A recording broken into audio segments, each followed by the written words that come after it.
As you may have guessed, this is Education Sabbath School. For those who don't know who I am, I'm Corinne Lindberg, Director of Education. I have two of my three principals here, Andrew Sevigny from Riverside Christian School, and acting principal, Rebecca Landry, who is saying she's more than willing to hand the baton back to Vanessa for next school year. Vanessa Brenier-Bote had gone and had a baby, and so she's been on maternity leave. So we're glad. And Ian Mighty, he is really busy out in Prairie Central Adventist Academy. I keep wanting to say Red River Valley Junior Academy, but it's no longer that.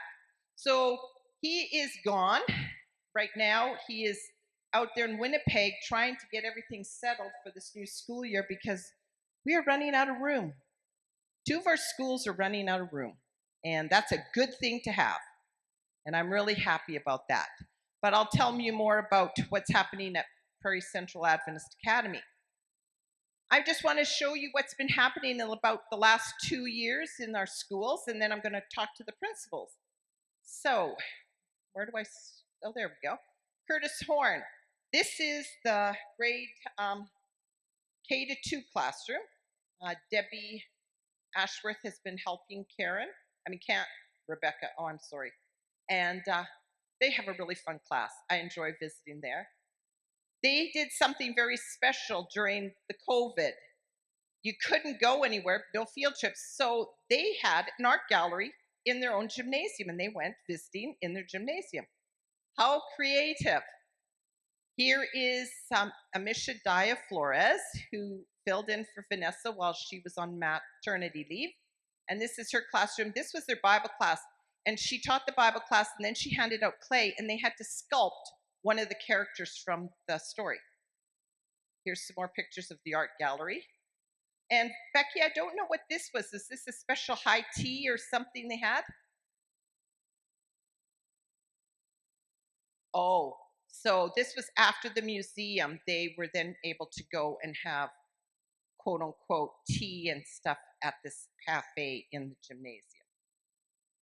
And here Becky is teaching about chickens and eggs and looking at them, because if you look at eggs sometimes you might see some interesting things. She wanted her students to find this out.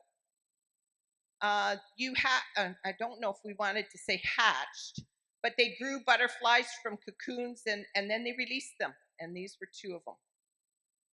And here's Becky's classroom again. The kids are really enjoying. They have, if you see the young gentleman in the yellow, he is one of her newest students who spoke little to no English. And when I got there in April, he was doing fantastic. And he has two other siblings in the school. Riverside Christian School, the picture next to it was their fantastic science fair. If you live close to Saskatoon, make sure you come visit the science fair when they have it each year. This was the last assembly of the school year, and this is Mr. Sevigny's class actually putting on a musical for it. And it was a really neat musical. Part of our graduation, this is the grade 7 class singing a song for the grade 8s that graduated this year. Mrs. Allen's class, kindergarten, she had 5 this year or 6? I can't, 6. And they were a really good bunch. And here is Miss Catherine's grade 1 and 2 classroom. Miss Nelkenbrecker teaches grade 5 and 6, and every day they do what's called our daily pledge. And it's a really nice way to start their day after worship. And whether it's rain or sunshine, they prefer the sunshine so they can go out and play rather than playing in the gymnasium. And here, I don't think Mr. Sevigny knew, I took this picture. His son wrote a story for the last day. They had a talent show in their class, in the 7 and 8 class. And Jonah wrote a story, and him and his friend read the story. It was a really cute story. Prairie Central Adventist Academy is in Winnipeg. Even though it says RRVJA on it, we're still trying to get all of our signs changed. But it is growing. This year we had a satellite school which had grades 1, kindergarten and grade 1 and 2 in. And we are trying this year to bring everybody back to the main campus. Mrs. Lee teaching a really interesting science class. And one day they had taken, when I was there at the end of May, beginning of June, grades, this would have been grade 3 to 8, met off campus, and they were doing correlations, so multi-grade correlations of their government curriculum and the SDA curriculum so that they can start teaching it on a rotational cycle. Art class, these are really fantastic art classes. Their art teacher, one of the art teachers, has retired. I don't know if any of you know Dan McGuire.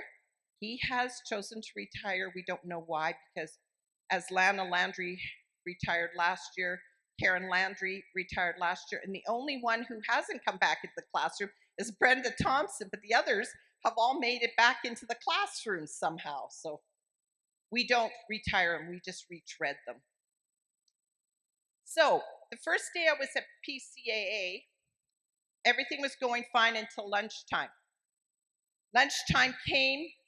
Well, let's back up. In the morning I arrived and there was this beep, beep, beep. And I walked into the office and I said to Evelyn, the secretary, says, "What's going on?" Oh, she goes, "Something's wrong with our alarm system. We phoned the alarm company. They're supposed to come check it out." So it just continued beeping all day in the front entrance. And lunchtime came and I went down to the staff room and I was sitting there talking to one of the EAs, Irina and Lana Landry, when all of a sudden the fire alarms went off. And so they jumped up and ran. And I'm like going, "Whoa, what's going on?" And by the time I caught up to them out the door, they started walking down the hall getting kids out. And I says, "Was this planned?" And they go, "No." And I'm like going, "Oh, okay."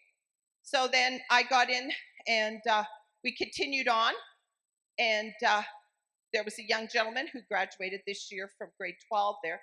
He was holding the door open. A younger student wanted to go back in and get his jacket out the door. He shoved him back out the door and said, "No, you go where you're supposed to go." So they have a muster point. How many of you know what a muster point is? That's where you meet if you ever have problems in your building. It's a big yellow sign. Well, the muster point for PCAA is you walk out and you go down this street, and as you can see, they go way down the street, as far away as possible, and there's a big sign that says muster point. And Mr. Mighty yelled for me to stand by the fire hydrant across the street, so I stood there, and then him and Evelyn were running around the school trying to find out where this fire was. There was no fire. But guess what arrived 3 minutes later? The fire truck. And I told Mr. Mighty, when the fire marshal, the fire chief who came with the truck, he says, "Who's in charge here?" And he looks at me and I'm going, "Well, yeah, I'm the director of education, but no, he's the principal and she's the secretary. They know more about the going-ons here." They looked the whole school down, and it was a short in the alarm system that kept kicking in the fire alarms.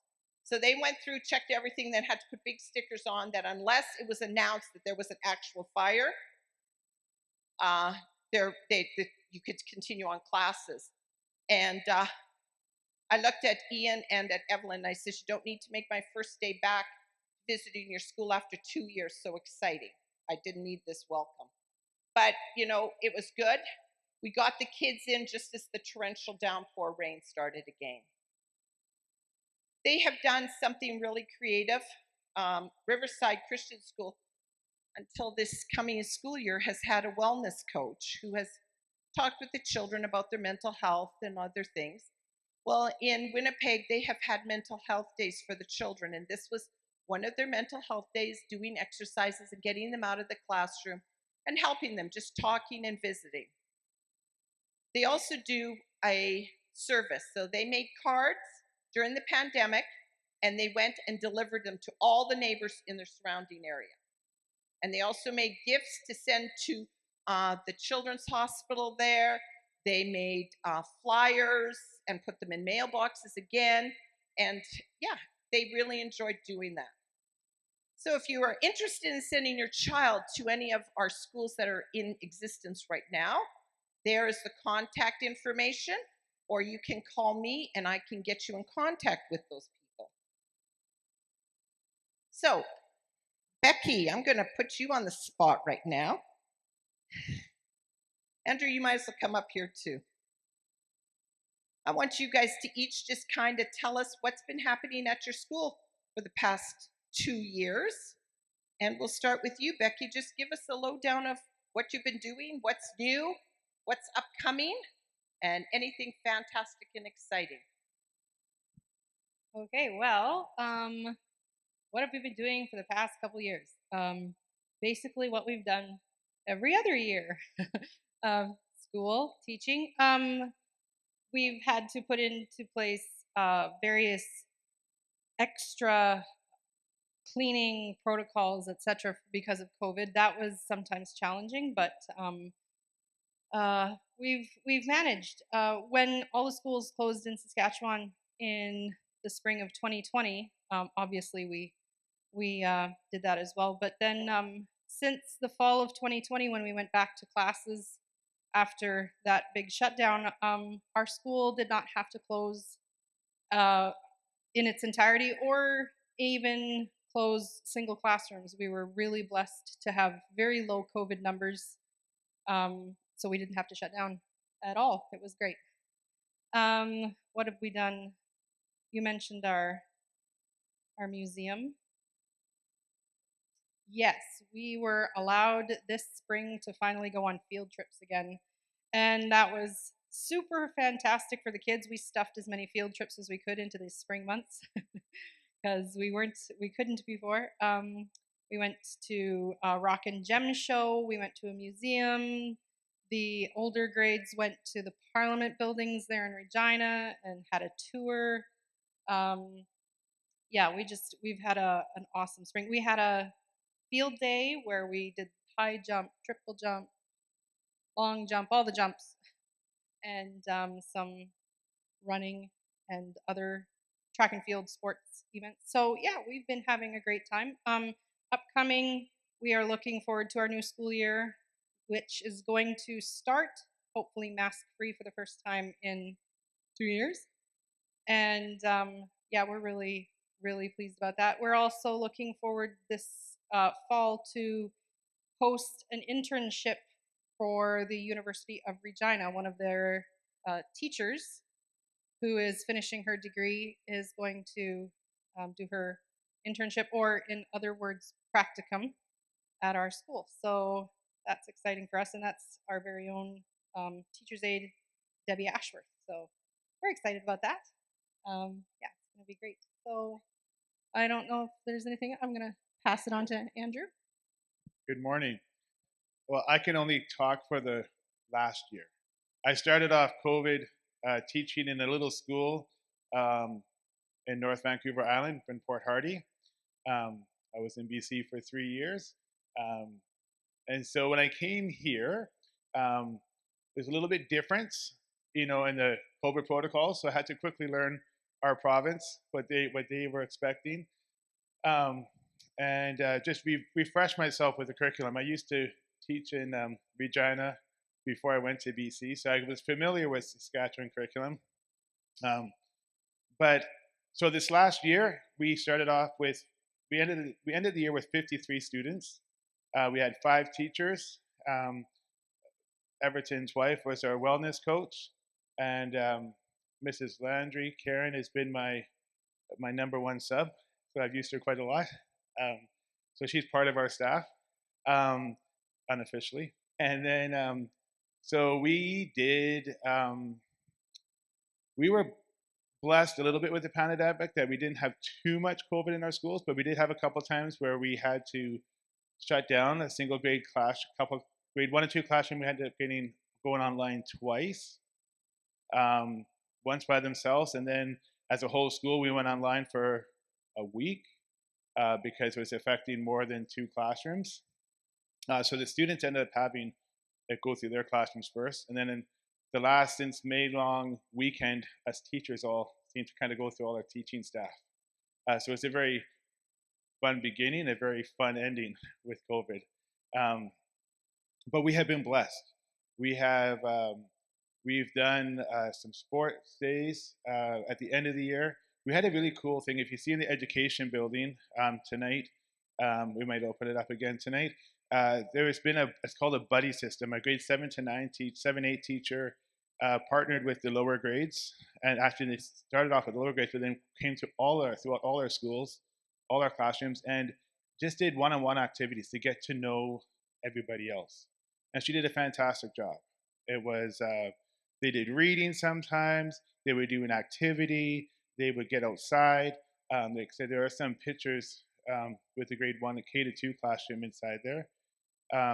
We are something exciting for us after 2 years of the constituents and the school board and pastors working to get our portables. We are pleased to say we at the end of June we finally got city approval, so we're going to have 2 new portables.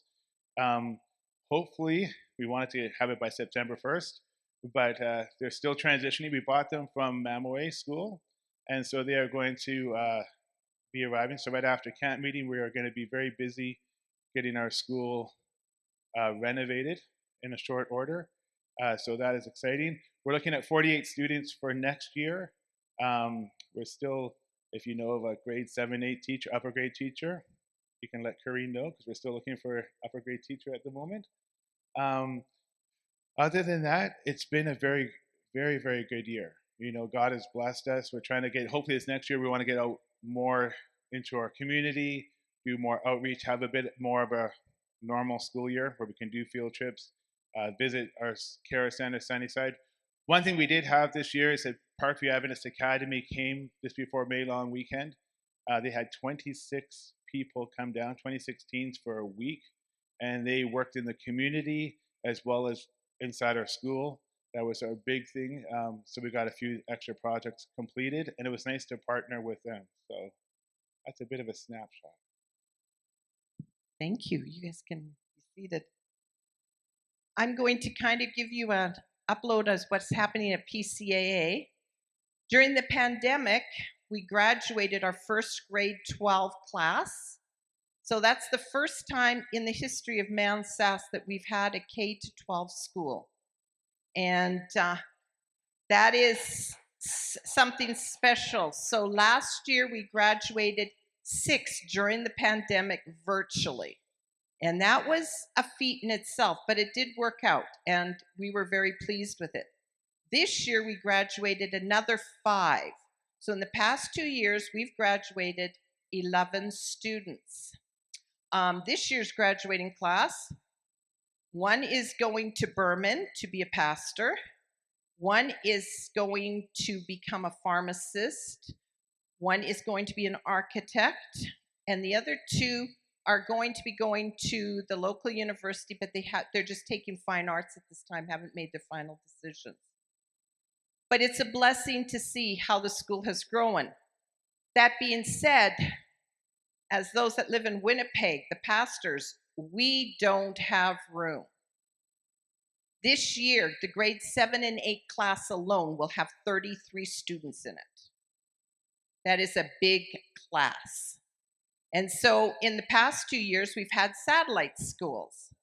And but this year, they want everybody back on the main campus. So a letter of intent went to the city of Winnipeg, and I got an answer while I was out here from Mr. Mighty saying that the city of Winnipeg, they just need a little bit more information, but they will grant us the lien on Narn Street, so that it's going from 25 feet to 5 feet, which means we'll have more room to put in. And they're looking at some portables to bring in to put there. But that's what's been happening there. As I told you during this, the students have been very active in their community, even though it's been COVID. They were able to find out what they could do and what they couldn't do. And so visiting the neighborhood, they would just run, put it in the mailbox and come back. They made posters, little gifts, sock puppets and sock little things for the Children's Hospital. So that was good. One other thing that this school has that our other schools don't have is a full-time chaplain. And this is the first year that he has stayed, that he has also been also a Bible teacher, and the students have really enjoyed it. He has set up time. We have an office for him with a big window, and he has been able to meet with students one on one, especially if they've got things to talk about during these pandemic. Um, they're also still looking for land. We're still trying to figure out what we're going to do in the long run for PCAA. But right now, I just wanted to ask you guys to please pray.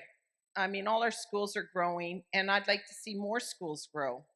It takes a little while to set up a school, but we can start working on it so we can have more schools like we did back in the highs when we had 10 schools, and it was great.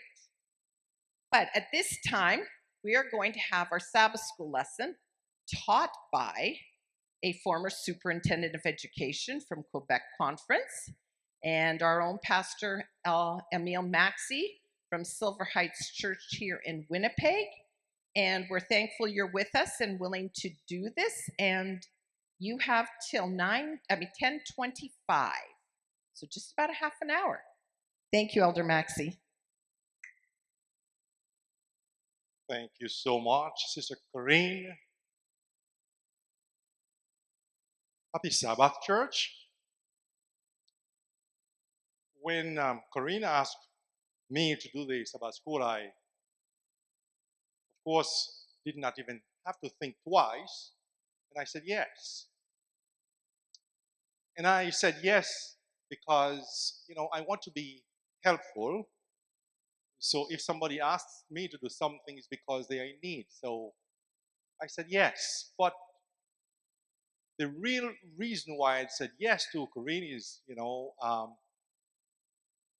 I served as education superintendent of education for Quebec for 12 years, and during that time, Corinne was principal of one of our schools, and I used to rely on her a lot to help mentor some of our teachers. And I recall once I asked her if she could mentor one of our teaching principals who was new to the job. And I made the offer to fly her to Saskatoon to spend 1 week with Corinne, and so that she can just guide her.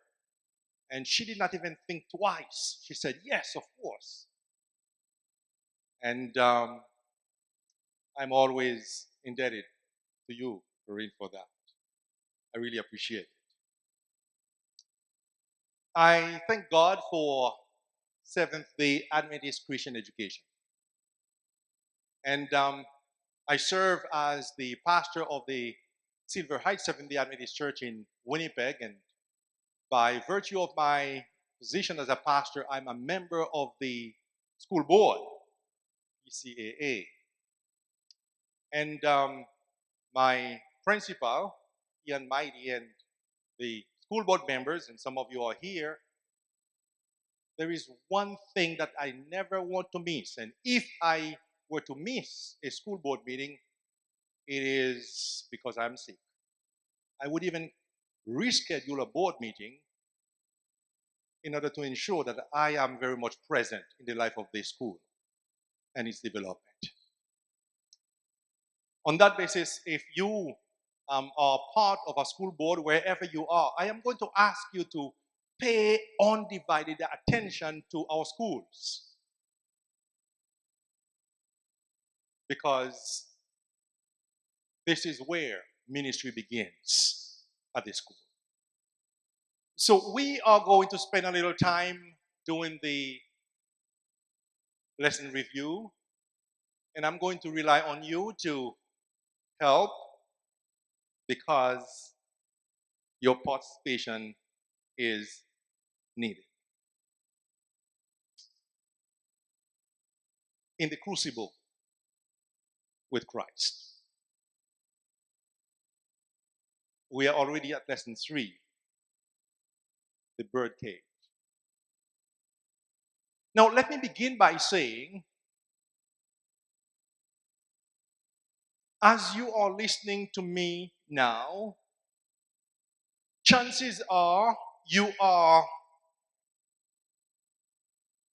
either in a storm or you are coming out of a storm, or you are heading into a storm. And here I am talking about the storm of life. And you know what? We are all in it. Agree? In the storm of life, we are all in it. So if you are listening to me and you are coming out of a storm, I want you to pay attention. Or you are in a storm, I want you to pay attention. Or you are heading into a storm, I want you to pay attention, because there is one thing that will make the difference. Is your attitude towards the storm. Now, as we talk about this, yesterday during the testimony period, we listened to Brother Paul, who is sitting right here, and his dear wife Judy. And of course, when I look at Brother Paul, I thank God, because when he was in his storm, God had it that I had the privilege of, although he's from the Dauphin Church, but he was in Winnipeg, I made myself his pastor in order to be able to visit him at the hospital and help him in his storm. And Pastor Rick also spoke about his storm,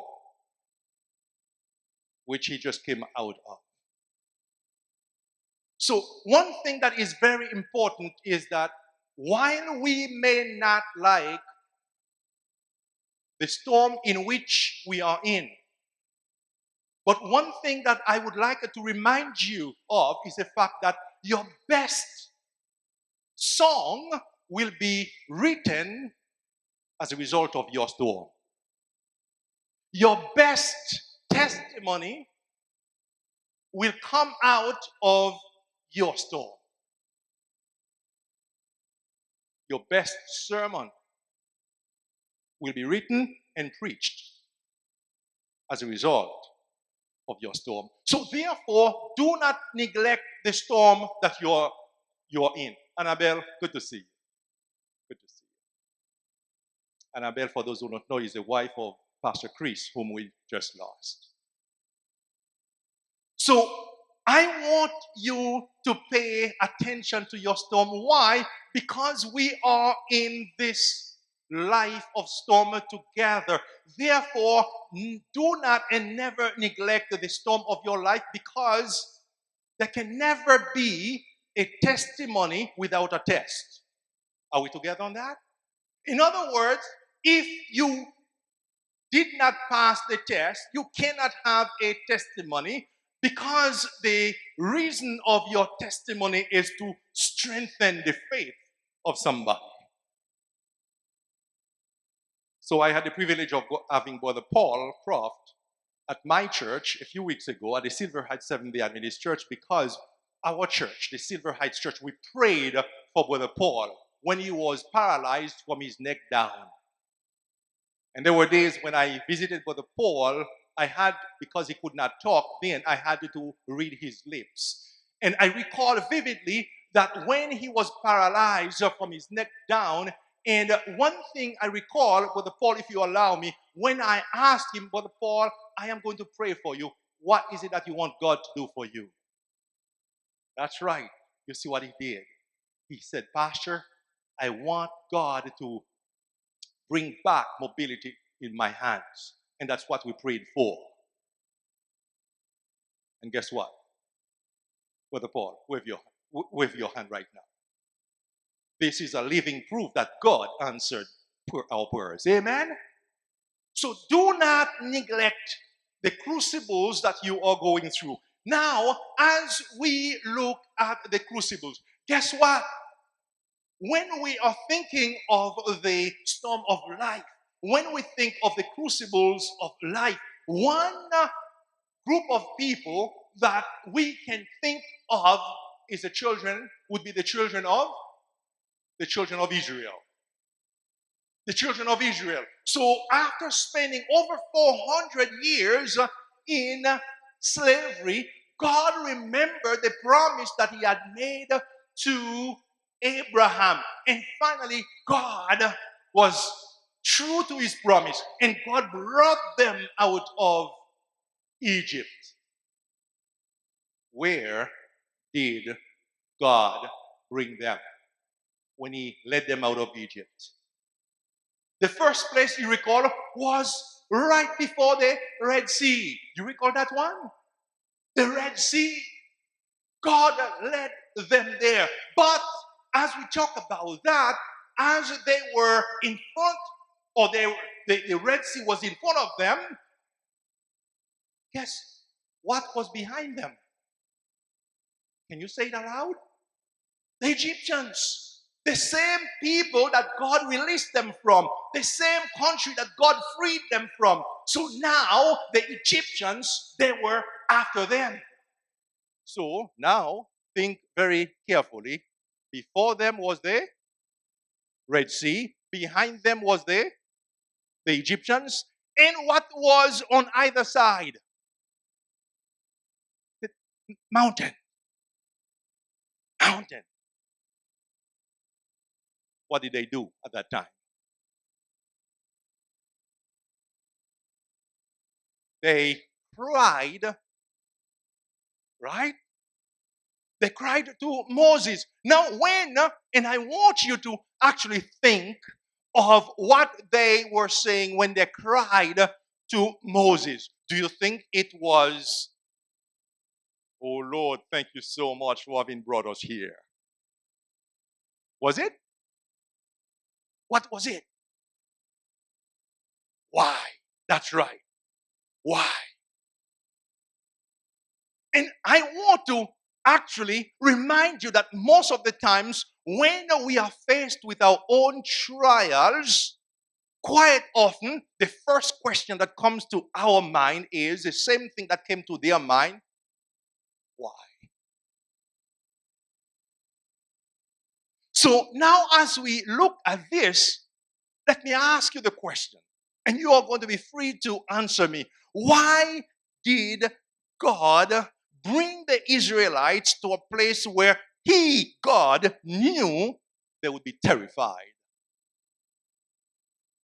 All right, Brother Paul, to test their faith. Anybody agrees? Yes? Agree? To test their faith. Now let me ask you.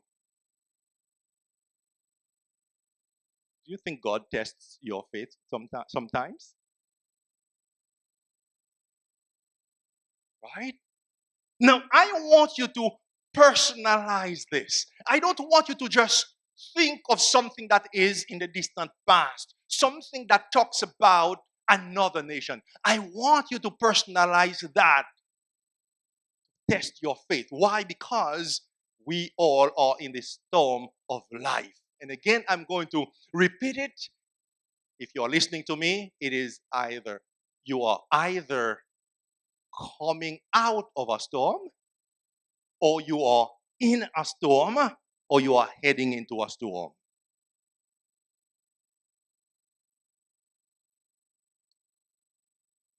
You know, one thing that I want you to know is that wherever you are in this storm of life, you are not alone. Amen? You are not alone. So as we see that God wanted to test their faith. Now let me ask you, did God really want to test their faith?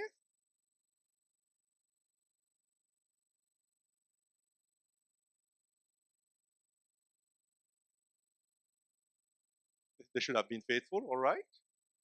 Don't you think that God knows their faith? Yes, with a mic.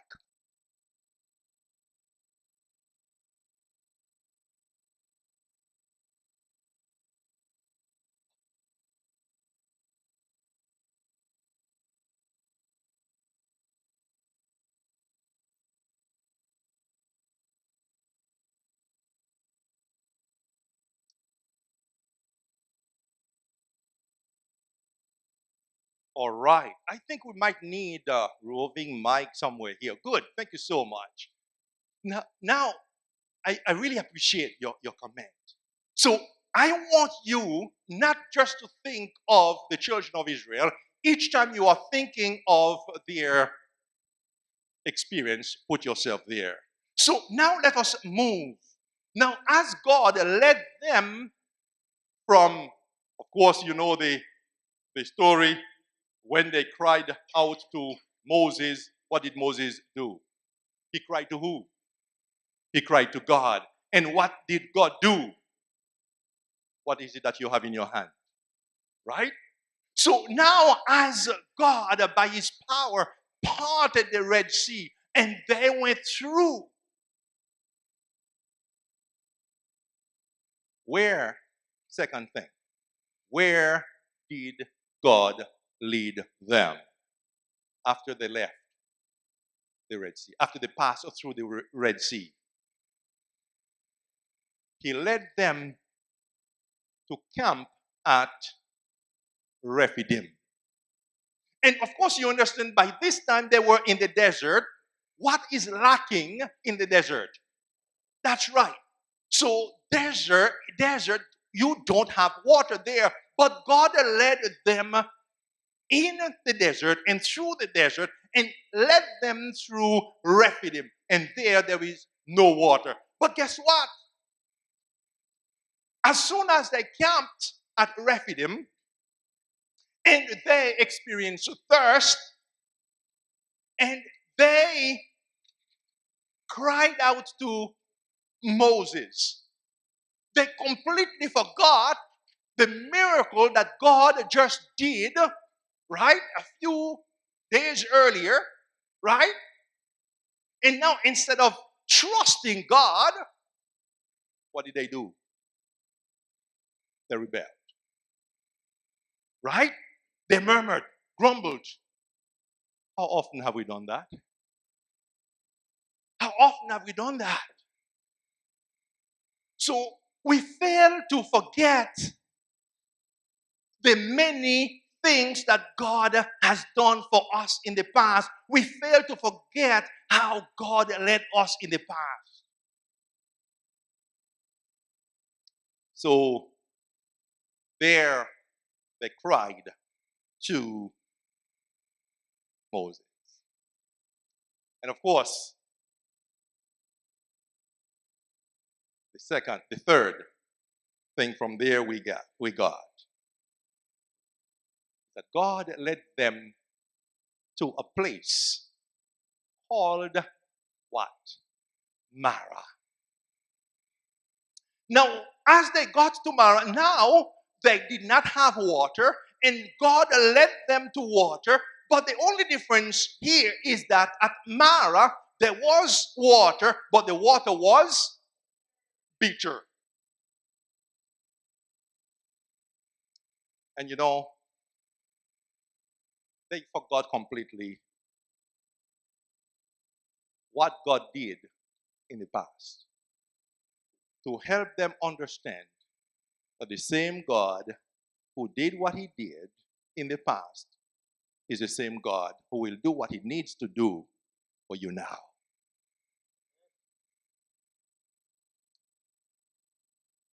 So the water was bitter.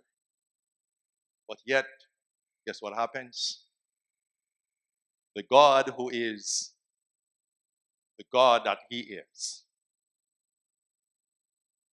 the God of the impossible, the God who is in control, told Moses what to do. A little piece of element, a little piece of a tree take that and put it in the water, and the same water that was bitter would now become sweet. Let me ask you now, let me pause to ask you. Whatever or wherever you are in the storm of life, do you think God can change things for you? Absolutely. Absolutely. Now, as we look at this, when they were at Rephidim, do you recall the question that they asked Moses? And it is recorded in Exodus chapter 17, verse 7.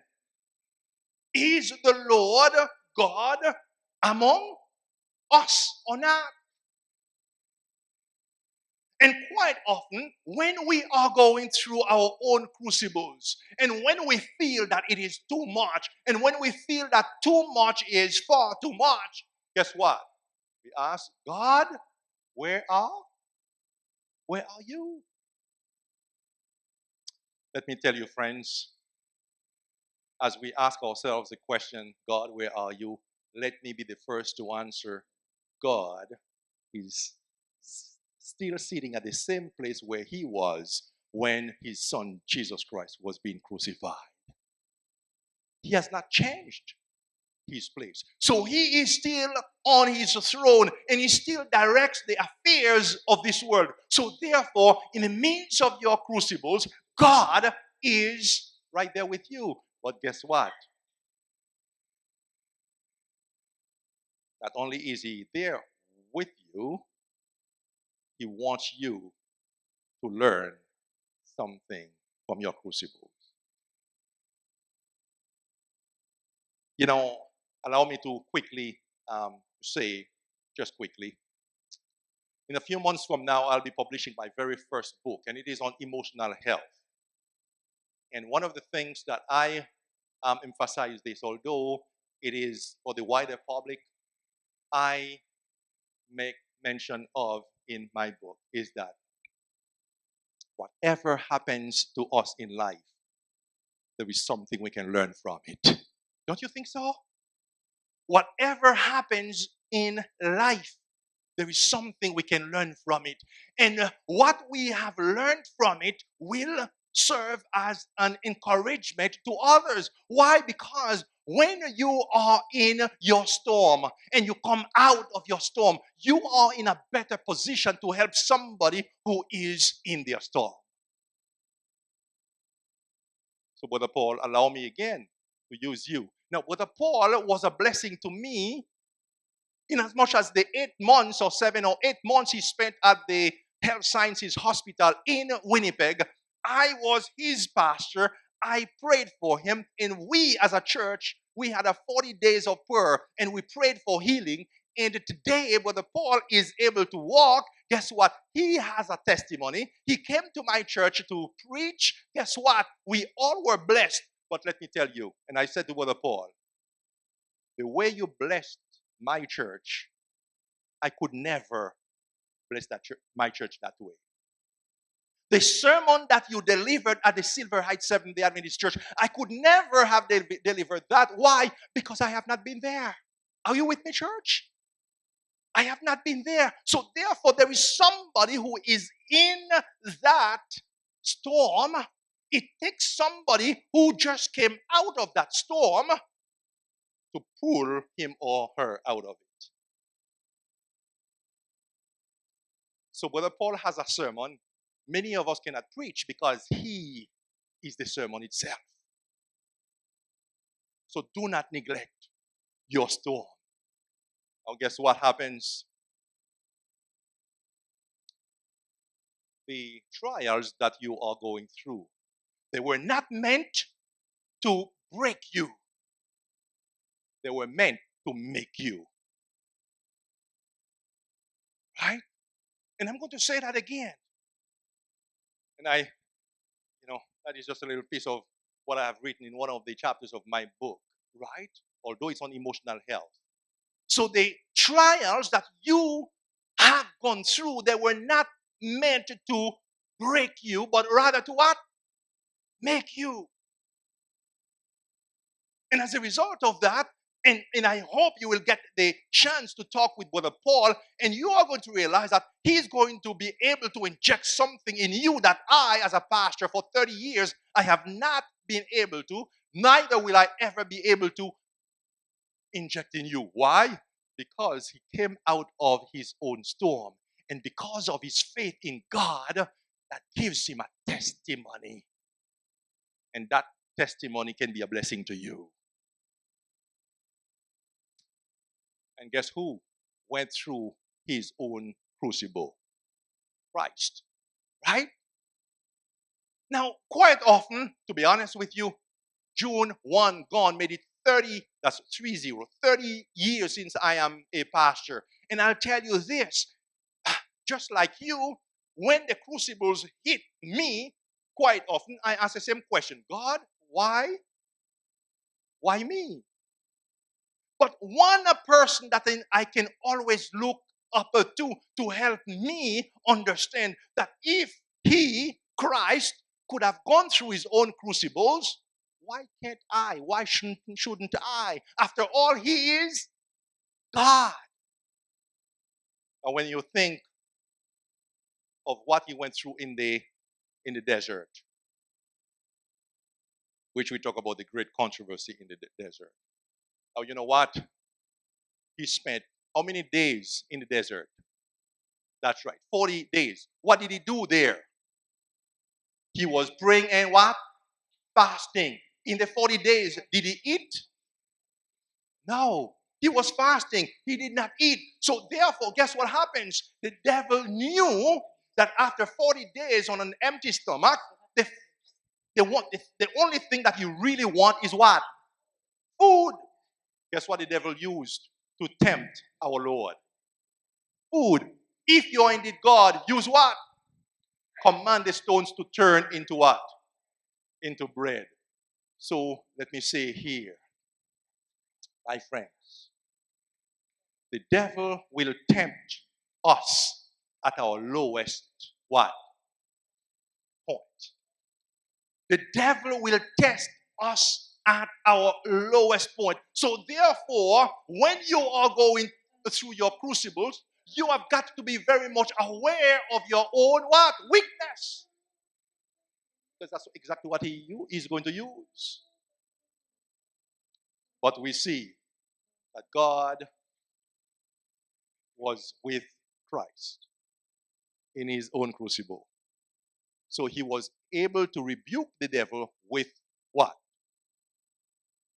It is written. That's right, with the word. So therefore, even in the midst of your crucibles, guess what? Even if you have to muster the last strength that you have in order to dig into the word, just go there. Why? Because when you look at the book of Psalms, do you like to read the Psalms? Yes. But did you know that David wrote the Psalms at the lowest point of his life?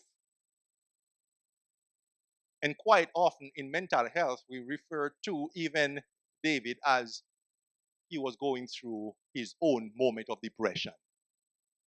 Right? We quite often do not think of David going through depression, right?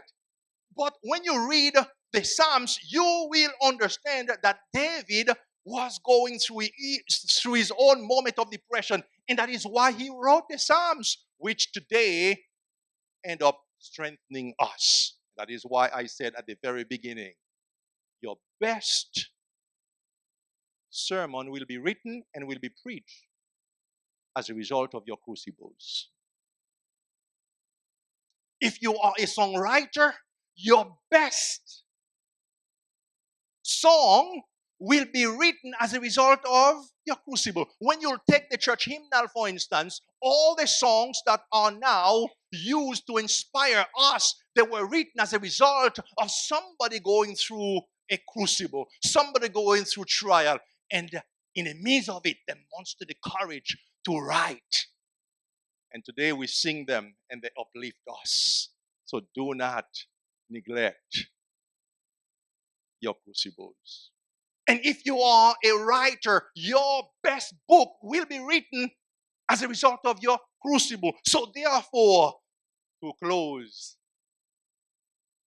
Peter, in writing to the Christians who were scattered all over what we call now Western Turkey, like Galatia and so forth.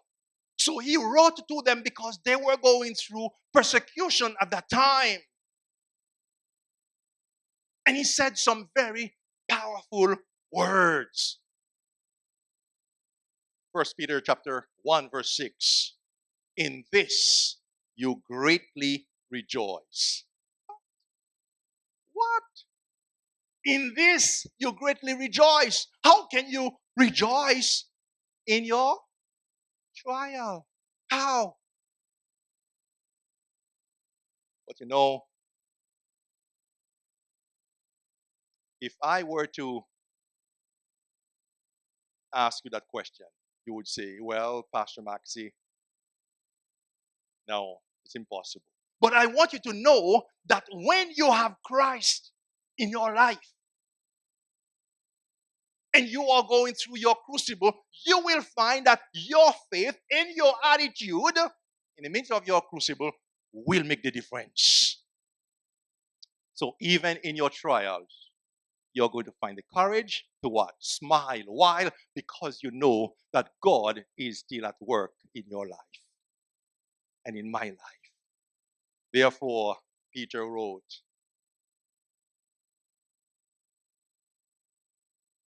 to the Christians, trials produce purity of faith.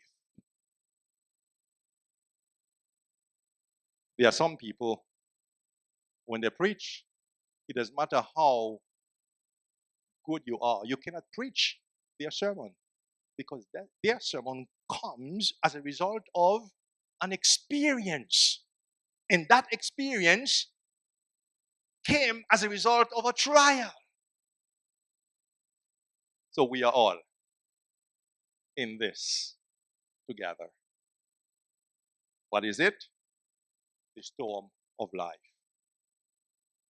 We are either coming out of a storm, or we are in a storm, or we are heading into a storm. Why? Because that's life.